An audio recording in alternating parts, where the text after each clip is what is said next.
So hello students, welcome to my YouTube channel bio B. आज हमारे quick revision series का 4th day है और हम आज स्टार्ट करेंगे chapter number 3, inheritance and variation with the help of Oswal CBSE mind maps. ठीक है, तो व्हाट इज़ इनहेरिटेंस? इनहेरिटेंस क्या होती है? इनहेरिटेंस मतलब वो प्रोसेस जिसके थ्रू, ठीक है, वो प्रोसेस जिसके through characters one generation to next generation में ट्रांसफ़र होते हैं उसे हम कहते हैं इनहेरिटेंस। और वेरिएशन मतलब चेंजेस, वो चेंजेस जो हमें जनरेशन टू जनरेशन देखने मिलती है, मतलब the changes which occur from generation to generation is called as variation. तो यहाँ पर इनहेरिटेंस और वेरिएशन को आगे फर्दर स्टडी करने के लिए डीप में इसके बारे में अच्छे से स्टडी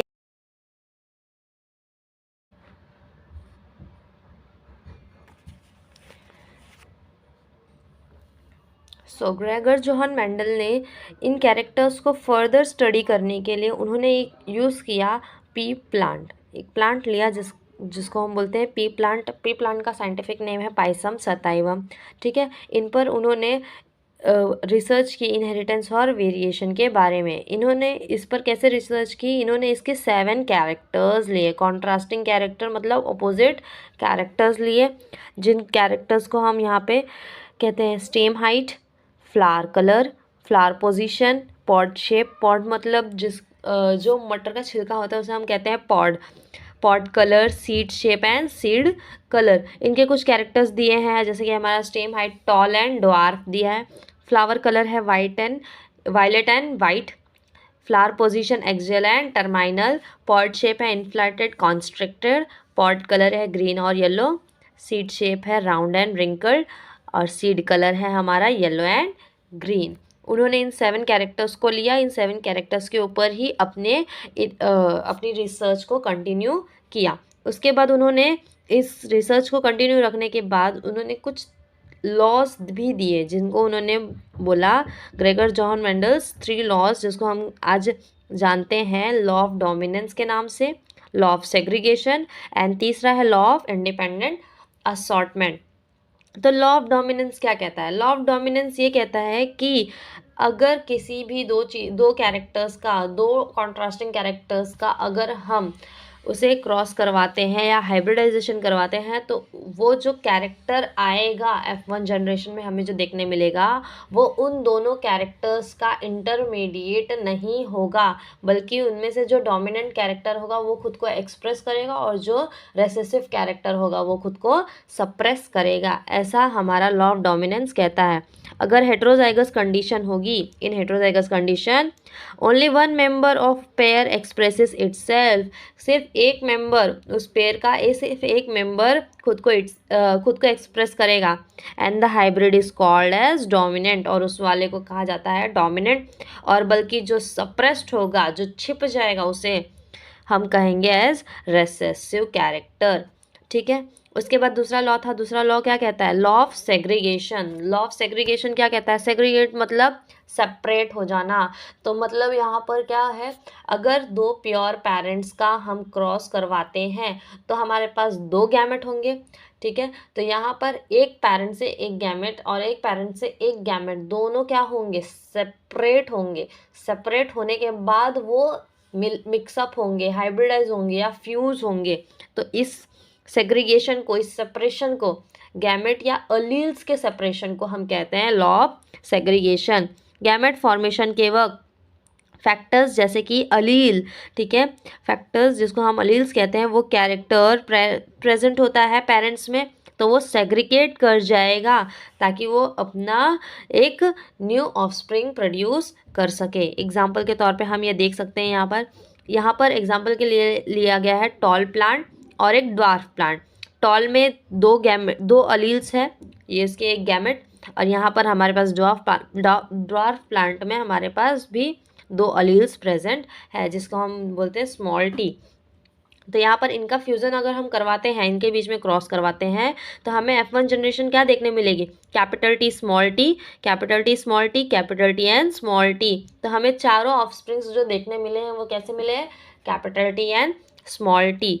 ठीक है, तो यहाँ पर हमारे जो ये ऑफस्प्रिंग्स है वो देखने में, ठीक है। फिनोटिपिकली अगर वो देखा जाएगा तो वो टॉल होंगे। अगर नॉर्मली हम देखें, एग्जाम्पल ले, टॉल प्लांट और ड्वार्फ प्लांट का अगर हम मिक्सअप करवा रहे हैं तो वहाँ पर हमें प्लांट मिलना चाहिए था इंटरमीडिएट कैरेक्टर का, बट यहाँ पे इंटरमीडिएट कैरेक्टर ना मिलकर हमें क्या मिला, प्लांट टॉल मिला। मतलब यहाँ पे लॉ ऑफ डोमिनेंस आ गया, ठीक है। और यहाँ पे जो गैमेट्स है, इन गैमेट्स में, ठीक है, ये जो गैमेट्स है, ये गैमेट्स में ये दो अलील्स प्रेजेंट है। ये दो अलील्स क्या हो रहे हैं, अपने ऑफस्प्रिंग को प्रोड्यूस करने के लिए सेपरेट हो रहे हैं एक दूसरे से, ठीक है। तो इसी सेपरेशन को हम कहते हैं लॉ ऑफ सेग्रीगेशन। उसके बाद F2 भी दिया हुआ है। F2 में भी सेम, अभी हमने क्या किया, एक ऑफस्प्रिंग को और दूसरे ऑफस्प्रिंग को सेल्फिंग करवा दी, ठीक है, खुद के ही साथ में उसको क्रॉस करवा दिया। तो यहाँ पे हमें कैपिटल T स्मॉल t देखने मिल रहा है, कैपिटल T स्मॉल t देखने मिल रहा है। ये उसके गैमेट्स हैं। इसको हम जब क्रॉस करवाते हैं तो हमें F2 जनरेशन, जो नेक्स्ट जनरेशन होंगी, वो कैसे देखने मिल रही है। यहाँ पे अब हमें क्या देखने मिला, वेरिएशन। हमें फर्स्ट प्लांट जो मिला है वो टॉल है, फिनोटिपिकली और जीनोटिपिकली भी टॉल है, ठीक है। दो प्लांट्स हमें मिले हैं, वो कैसे मिले, capital T and small t, जिसमें मतलब क्या है, वो प्लांट देखने में तो टॉल है बट उसके जीन में अभी भी ड्वार्फनेस वाला जीन उसके पास प्रेजेंट है। दूसरा हमारा जो ऑफस्प्रिंग है वो कैसा है, वो ड्वार्फ है, फिनोटिपिकली और जीनोटिपिकली भी। तो इसलिए इसका फिनोटाइप रेशियो क्या बनता है, 3:1, और जीनोटाइप रेशियो बनता है हमारा 1:2:1। ओके। फिर उसके बाद हम आते हैं हमारे थर्ड लॉ पे, जिसका नाम है इंडिपेंडेंट असॉर्टमेंट, ठीक है। इंडिपेंडेंट असॉर्टमेंट क्या कहता है, law of independent assortment, independent मतलब सेल्फ कैपेबल। तो यहाँ पर हमारा जो गैमेट है या फिर अलील्स, वो अलील्स इतना इंडिपेंडेंट है कि वो अपना पार्टनर या फिर अपना अलील जिसके साथ उसको मिक्स होना है, मतलब जिस कैरेक्टर्स के साथ में उसको मिक्सअप होना है और जो कैरेक्टर एक्सप्रेस करना है, वो खुद चूज़ करेगा, उसे कोई और चूज़ करके नहीं देगा, ठीक है। तो यहाँ पर हमने सपोज ये यहाँ पे yellow round and yellow seed ली गई है, ठीक है। यहाँ पे रिंकल्ड और ग्रीन सीड ली गई है। तो यहाँ पर इसके अलील्स है, ये इसके अलील्स हैं, इनको फ्यूज करवाया गया। तो हमें क्या देखने मिला, राउंड एंड येलो सीड देखने मिले, मतलब डोमिनेंट कैरेक्टर्स एक्सप्रेस हो गए, ठीक है। तो यहाँ पर ये जो गैमेट्स थे, ये फ्यूज करके जो हमें गैमेट मिले हैं ये, ठीक है, इसे हम कहते हैं इंडिपेंडेंट असॉर्टमेंट। उसके बाद हमें F2 जनरेशन भी देखने मिला, इसका सेल्फिंग करवाया तो हमें F2 जनरेशन भी देखने मिले। ये कुछ 4 गैमेट्स प्रोड्यूस हुए हैं और ये गैमेट्स को हम जब सेल्फिंग करेंगे तो हमें ये जनरेशन देखने मिलेंगी, ठीक है। उसके बाद हम आते हैं हमारे दूसरे टॉपिक पे, जिसका नाम है नॉन मेंडेलियन कैरेक्टर्स। अब यहाँ पर तो मेंडल के लॉ एप्लीकेबल थे, लेकिन कुछ ऐसी भी चीज़ें देखने मिली मेंडल को जहाँ पर मेंडल का लॉ काम नहीं आ रहा था, तो हम उसे कहते हैं नॉन मेंडेलियन इनहेरिटेंस। जहाँ पे मेंडल, जिस हिसाब से मेंडल ने बताया था कि एक जनरेशन से दूसरे जनरेशन में कैरेक्टर्स ट्रांसफ़र होंगे और जो डोमिनेंट कैरेक्टर होगा वो खुद को एक्सप्रेस करेगा और रेसेसिव कैरेक्टर सप्रेस हो जाएगा, बट यहाँ पर वो चीज़ देखने नहीं मिली, इसीलिए हम इसे कहते हैं नॉन मेंडेलियन इनहेरिटेंस, ठीक है। तो इसमें सबसे पहला टॉपिक है हमारा इनकम्प्लीट डोमिनेंस। इनकम्प्लीट डोमिनेंस क्या होता है, मतलब यहाँ पे डोमिनेंस जो है, डोमिनेट करने वाली जो चीज़ है वो इनकम्प्लीट ही रह जाएगी, अधूरी ही रह जाएगी, जिसकी वजह से वो अलील कम्प्लीटली खुद को डोमिनेट नहीं कर पाएगा।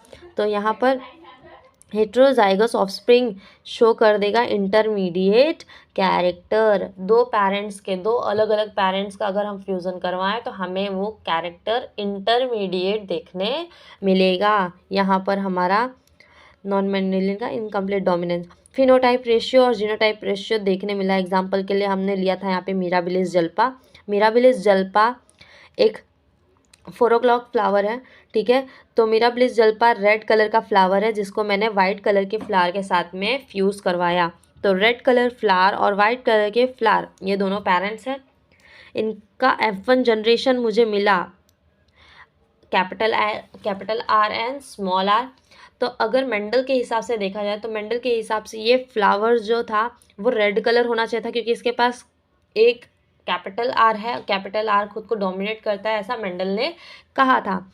तो यहाँ पर बट यहाँ पे वो कैरेक्टर्स अप्लाई नहीं हुए, वो मेंडल के लॉ एप्लीकेबल नहीं थे, जिसके वजह से यहाँ पे हमें इंटरमीडिएट कैरेक्टर देखने मिला। तो हम इसे कह सकते हैं कि यहाँ पे ये नॉन मेंडेलियन इनहेरिटेंस है। यहाँ पे हमें सारे फ्लावर्स कैसे देखने मिले, पिंक कलर के।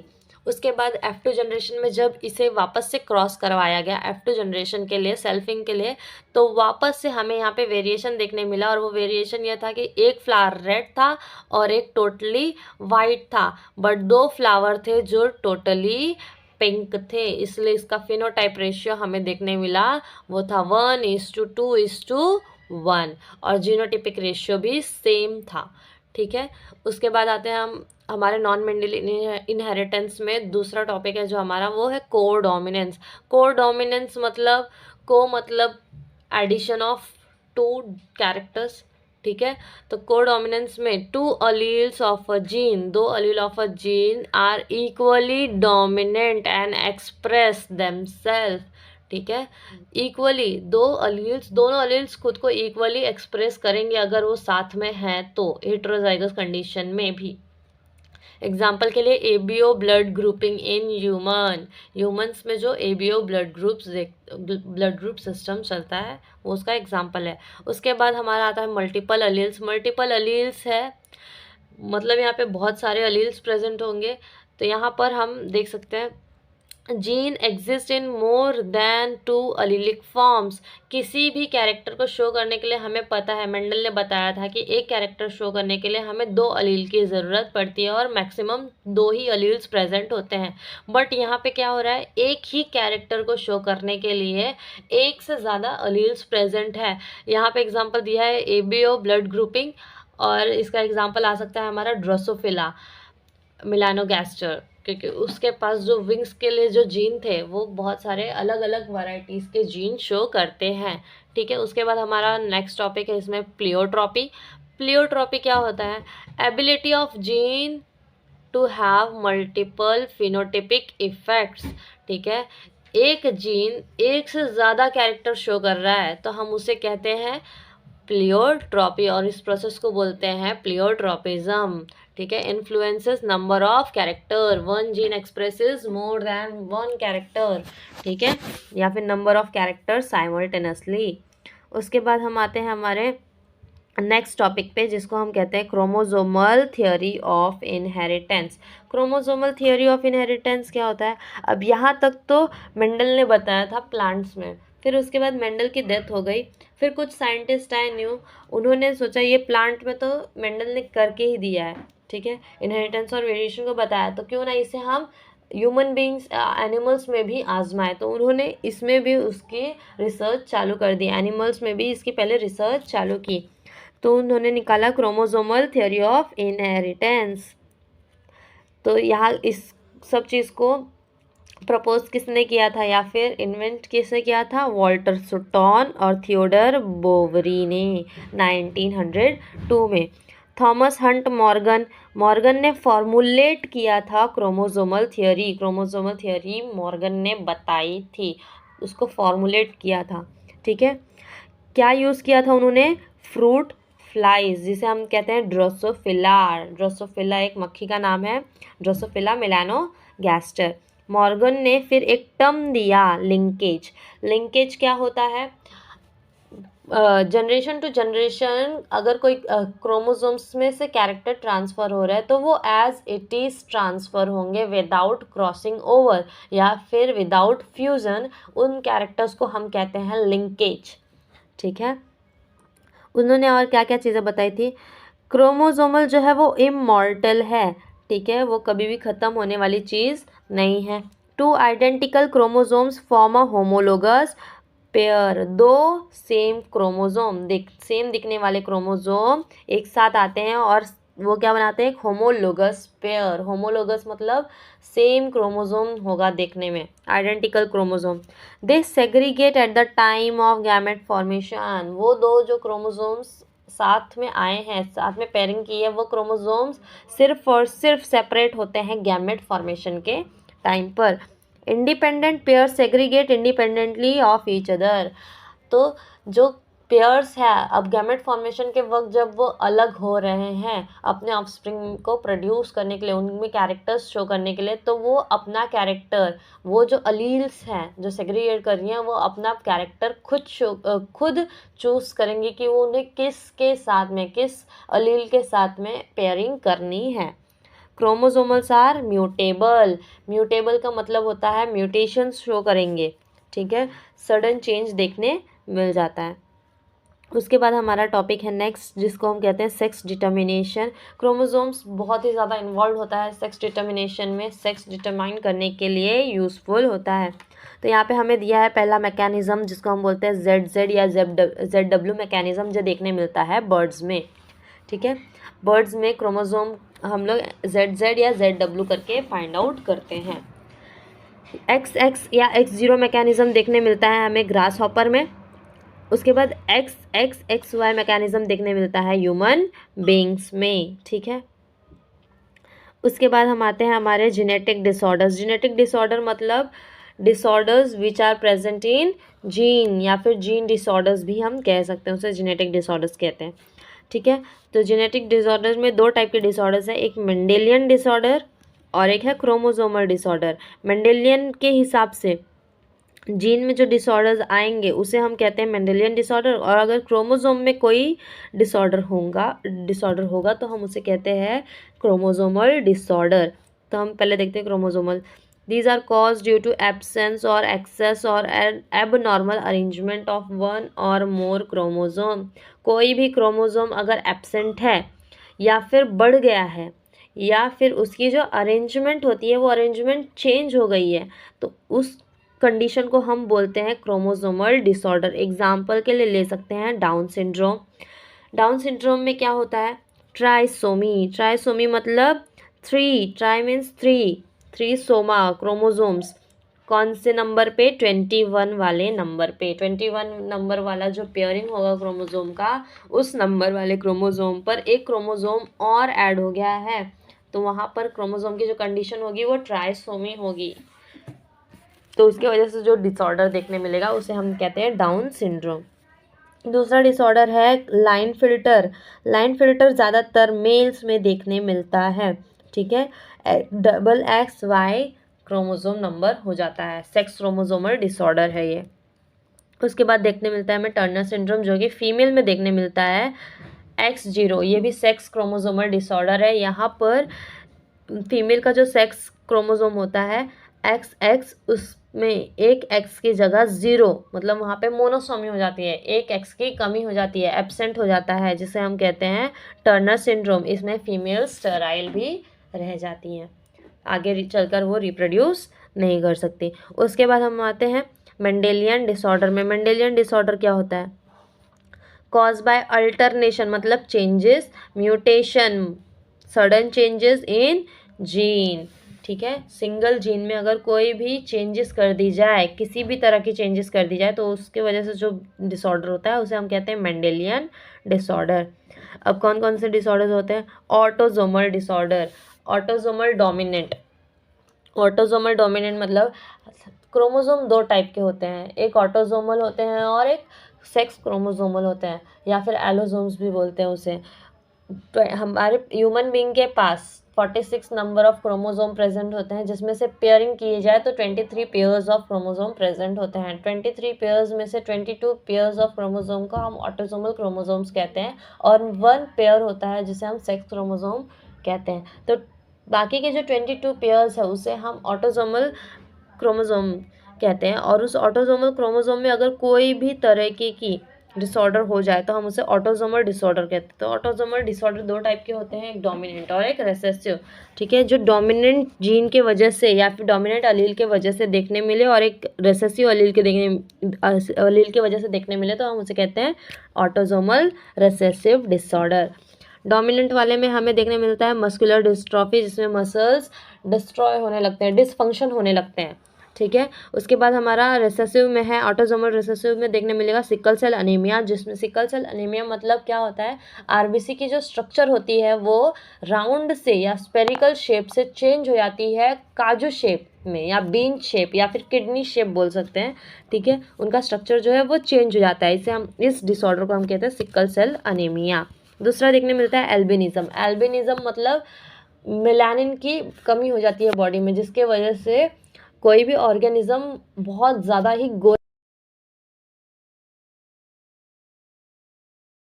उसके बाद है हमारा sex link disorder. Sex link disorder में क्या देखने मिलता है, हीमोफीलिया। हीमोफीलिया मतलब ब्लीडर्स डिजीज़। हीमोफीलिया क्या होता है, ब्लीडर्स डिजीज़। ब्लीडर्स डिजीज़ मतलब ब्लीडिंग होते रहना। अगर किसी को किसी भी ऑर्गेनिज्म को चोट लगती है इस कंडीशन में तो वो जल्दी रिकवर नहीं करता है, वो ब्लड लॉस होते ही रहता है। उसका नॉर्मल जो क्लॉटिंग टाइम होता है नॉर्मल ह्यूमन बींग से ज़्यादा टाइम ले लेता है क्लॉट करने के लिए, उसे हम कहते हैं हीमोफीलिया। सो आज हमारा ये चैप्टर यहाँ पे कंप्लीट होता है। अब मिलते हैं नेक्स्ट सेशन में, नेक्स्ट लेक्चर में, नेक्स्ट चैप्टर के साथ। Thank you very much.